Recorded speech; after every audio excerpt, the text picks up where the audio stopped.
Greenwashing is saying that you're using what we now call sustainable practice as a marketing ploy when it's not really true. So that it's good coinage. Somebody had this coinage of greenwashing. So you're saying even though it'd be good business to have ecotourism, the corruption of the situation started a little bit early. Started right away. Oh, greenwashing. Yeah, I mean, greenwashing started from the very, very beginning because it was academic driven.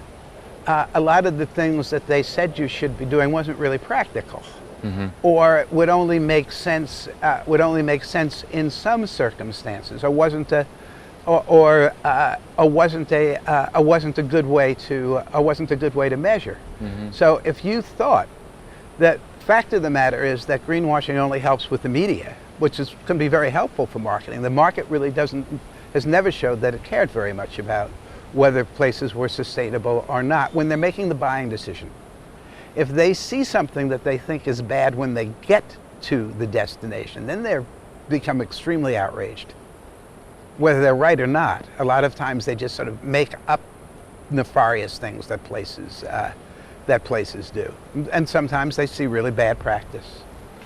But beforehand, nobody really, not nobody, but extremely few people ever really show that they care when they're making buying decisions. And it's sort of interesting how that all comes down. So ecotourism is actually a really great concept, and somebody should try it at some point.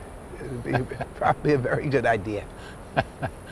The ironic thing for me is that years later, I ended up getting credited with being the originator of ecotourism and the originator of the concept. I don't know whether I should be proud or ashamed. I've heard that. But a woman named Martha Honey, who became the chronicler of ecotourism. I forget the name of her. I think her book was called, a book that she tried to be balanced, it was called something like Ecotourism, What Price Paradise. She ended up finding an interview of me, or an article about me, from 1981 in the local Costa Rica English language newspaper. And apparently the reporter asked me why was the tourism that I was going to do, how was it different from regular tourism?